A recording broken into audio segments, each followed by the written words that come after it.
नमस्कार मित्रों, स्वागत है आपका न्यूज़ 24 प्राइम के टॉक शो अश्विनी सिंह में। मित्रों, बात करेंगे रोशनी कांड पर। जी, ये तथाकथित कांड है जो कि जम्मू कश्मीर में तब हुआ जिस समय वहाँ पर कांग्रेस समर्थित सरकार थी। इस संदर्भ में कल केंद्रीय मंत्री अनुराग ठाकुर ने बृहद चर्चा की नेशनल चैनल्स पर आकर के। रविशंकर जी ने अपना बयान दिया कि कांग्रेस समर्थित पार्टियों ने रोशनी योजना के नाम पर बृहद जमीन घोटाला किया। उसमें फारूक अब्दुल्ला की बहन का भी नाम आया। अच्छी बात है किसी घोटाले का पर्दाफाश हो, लेकिन घोटाले पे केवल राजनीति ना हो। जब भाजपा के पास, सरकार के पास इस बात के प्रमाण हैं कि रोशनी योजना के नाम पर ज़मीनों का घोटाला हुआ, जो ज़मीनें सरकारी थी, जो वन सरकारी थे, उन पर कब्जे किए गए, उन पर अतिक्रमण किए गए, तो प्रश्न ये उठता है कि उस पर महज चर्चा क्यों नहीं उस पर कार्रवाई।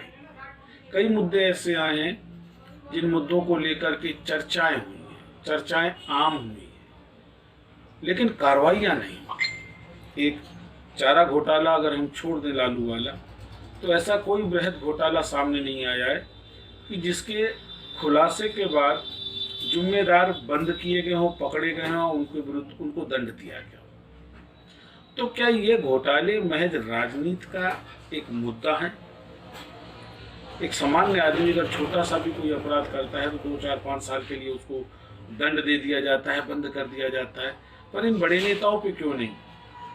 याद हो आपको महाराष्ट्र का वो कॉलोनी घोटाला, जो मिलिट्री पर्सनल्स के लिए कॉलोनी बनी थी, उसमें बड़ा जबरदस्त तरीके से नाम उछला था शरद पवार का। क्या हुआ? मुद्दा बना, उस मुद्दे पे एक इलेक्शन हुआ, इलेक्शन में जीत हार हुई, मुद्दा खत्म। क्या इसी तरीके से रोशनी घोटाले का भी अंत होगा? क्या ये महज आरोप प्रत्यारोप का घोटाला है? और यदि वास्तव में ये घोटाला है, तो क्या ये राजनेता इन नियम कानूनों से हटकर है, इनसे परे है, इनसे ज़्यादा सशक्त और शक्तिशाली है? क्यों कर नहीं इन पर कार्रवाई?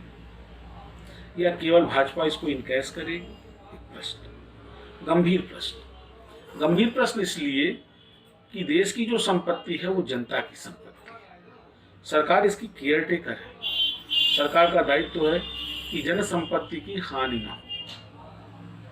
सरकार यानी जनता, और सरकार की जो संपत्ति है वो जनता की संपत्ति है। तो क्या ऐसे गंभीर घटनाक्रमों को केवल राजनीतिक मुद्दा बनाने के लिए छोड़ देना उचित होगा? यदि ऐसा कोई घोटाला जिसमें बृहद स्तर पर बड़े बड़े नेताओं की या उनके परिजनों के नाम आए हैं, क्यों कर नहीं कार्रवाई? इस पर तो अविलंब सीबीआई जांच बैठा ली जानी चाहिए। इस पर अविलंब कार्रवाई करते हुए ऐसे दोषियों को दंड दिया जाना चाहिए। या ये भी केवल एक राजनीतिकरण है मुद्दों का? और अगर ये राजनीतिकरण है तो बड़ा निंदनीय है। घोटालेबाज अगर पकड़े जाते हैं, गिरफ्तार होते हैं, उनके विरुद्ध दंडात्मक कार्रवाई होती है, तो ये की प्रशंसनीय कार्य है, क्योंकि ये संविधान की मूल भावना के अनुरूप हो। भारत का संविधान अपनी प्रस्तावना में कहता है जात, धर्म, भाषा, वर्ग आदि के आधार पर कोई भी विभेद नहीं हो सकता। जो एक सामान्य लोगों के अधिकार है वही हमारे मानवीय के अधिकार है।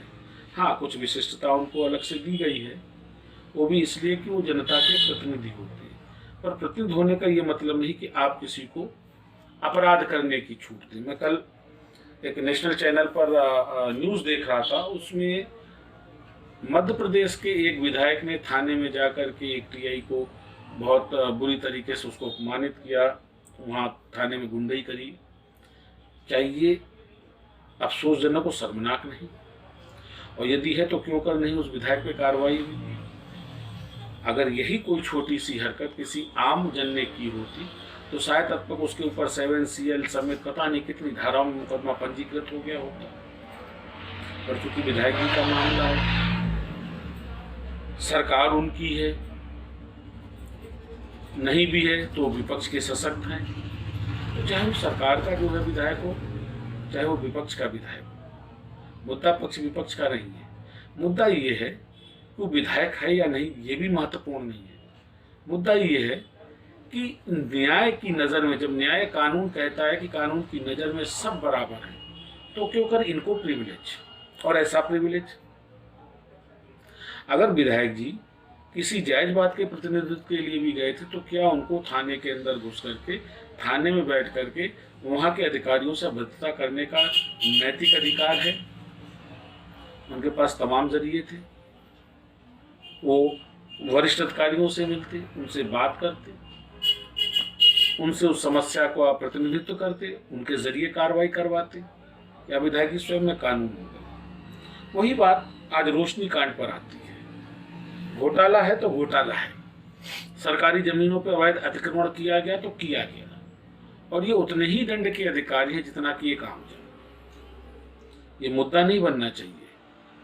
ना शारदा घोटाले की तरीके से इसको खत्म किया जाना चाहिए, ना महाराष्ट्र के कॉलोनी घोटाले की तरीके से इसको खत्म किया जाना चाहिए। इस पे एक डिसीजन होना चाहिए चारा घोटाले की तरह। इस पे जनता के समक्ष ये संदेश स्पष्ट होना चाहिए कि कानून की नज़र में वास्तव में सब बराबर है। और मेरा इस चैनल के माध्यम से निवेदन है माननीय उच्च न्यायालय से, उच्चतम न्यायालयों से, कि आप भी लोकतंत्र के एक महत्वपूर्ण स्तंभ हैं। लोकतंत्र की व्यवस्था जितना विधायिका और कार्यपालिका पर निर्भर करती है, उससे ज़्यादा निर्भर करती है न्यायपालिका पर। कहीं ना कहीं हम पत्रकारों की भी भूमिका बड़ी अग्रणी और जिम्मेदारीपूर्ण है। ऐसे मामलों का फुल फ्लैश प्रोजेक्शन होना चाहिए, जो जनता तक इन चीज़ों को सामने लाया जाना चाहिए। जनता जाने कि उनके चुने लोग क्या कर रहे हैं, जिससे भविष्य में ऐसे लोगों को वोट देने से वो बचें। क्योंकि वो लोग होते हैं जो आपका भावनात्मक दोहन करते हैं, आपके इमोशन का इनकैशमेंट करते हैं, और उसके बाद जब आपसे ये वोट पाके चुने जाते हैं तो इस तरीके से आप ही की संपत्ति और आप ही की व्यवस्था को ये जीर्ण शीर्ण करते हैं। ये देश के प्रति द्रोह है, ये जनता से छल है, और किसी भी सशक्त लोकतंत्र में ये स्वीकार्य नहीं है और न किया जाना चाहिए। उम्मीद करते हैं कि रोशनी कांड पे जिस बेबाकी से केंद्रीय मंत्री अनुराग ठाकुर ने बयान दिया, रविशंकर जी ने बयान दिया, अब वक्त है उतनी ही बेबाकी से कार्रवाइयों का। वो चाहे कांग्रेस समर्थित पार्टी के लोग हों या स्वयं भारतीय जनता पार्टी के लोग। अगर अपराध हो रहा है, कोई व्यक्ति अपने पदनाम का दुरुपयोग करते हुए या उसकी आड़ में कोई अपराध कर रहा है, तो निसंदेह उसको स्पष्ट रूप से, बल्कि इनके प्रति तो दंड ज़्यादा गंभीर होना चाहिए, जिससे जनता तक स्पष्ट संदेश जाए कि हाँ, कानून की नज़र में वास्तव में सब बराबर के हैं। हम आप ऐसे ही चर्चा करते रहेंगे विवाह के विषयों पर। आप हमारा चैनल सब्सक्राइब करें, हमको लाइक